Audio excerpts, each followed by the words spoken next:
Right then, so today's video, compact scopes.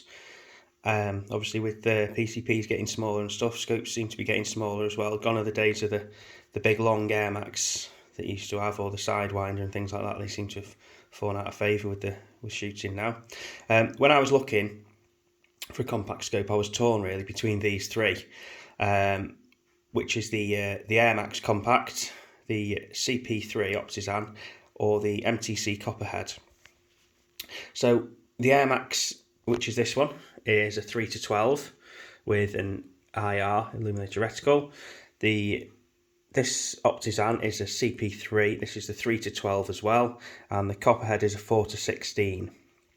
I recently had the Optisan on my Catrin, and I wanted something with a little bit more magnification just for getting groups at further distances, which the Catrin's certainly capable of, and I wanted just to have that little bit extra magnification, so I opted for a 4-16 to give me a bit more. Nothing wrong with this one. This will go on one of my Springers, which again, the Springer's probably capable, but it's just my ability that probably lets it down at sort of 40, 50, 60 yards. And again, the Airmax 3-12. So these both 3-12, this one 4-16. And I say, when I was looking, I wanted to sort of see the differences, because they're becoming all the rage now, the more compact scopes. Clarity wise, all very, very good, all brilliant. If I had to choose one just for clarity on its own, I would say probably the Optisan, very closely followed by the Copperhead and then maybe the Airmax. But in all reality, in all honesty, all of them are brilliant, and if I could only have one, I'd be happy with either of them, any of them. So weight wise and sort of dimensions, just whilst I give you those stats, so you can see the sort of size differences. The Copperhead, again this one closest to the camera, is 600 grams and it is 297 millimeters long. That's with the end caps on. I didn't remove them. And also I'll say the scales are only kitchen scales, basic ones, they're not digital, so it could be a couple of grams either way, but you're probably not going to notice that by the time you put different mounts on it anyway. The Hawke is 600 grams and 290 millimeters, and then the lightest one coming in is the CP3 at 450 grams, and that's 260 millimeters, again with the end caps fitted. So obviously there you go, that should give you your size comparison and weight comparison. All really, really good scopes.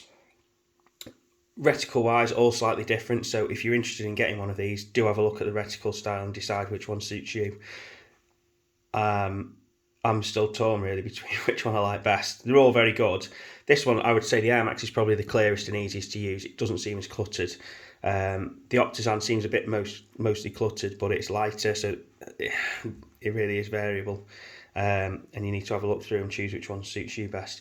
Clarity wise, very little in it.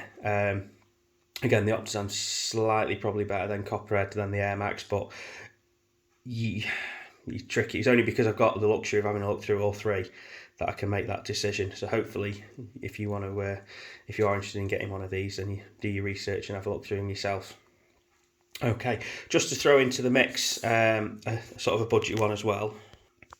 Right, so this is the Hawke Panorama that I used to have on my 97. And to be honest, for the value, you can't fault it. I reckon sort of you could probably buy 2, maybe 3 of these for the price of one of those. So obviously you're getting into big or more expensive as the scopes get into silly money, don't they? But this one, basically budget wise, again, you can see the difference in clarity. When you look through one of these three and compare to this one, you can see the difference. If you look through this one on its own, you'd be happy. If you look through this one, then go back to this one, you can see the difference and you can see where your money goes. That said, depending on your usage, if you're starting out and you've got a 97, whatever, or Springer, you can't really go wrong with one of these panoramas. It's a shame they don't do them anymore. For what you pay for these second hand, you're going to struggle to get sort of better value for money. Yeah, these are better scopes, but probably this is the best value for money. Just to throw into the mix, the weight, so you've got a decision on that. The weight with the mount is 600 grams, so it weighs the same as one of these two, but with a mount on. Obviously slightly longer. It's coming at 345 mil, so you know, another 50mm, again, longer. This is a 4-2-12.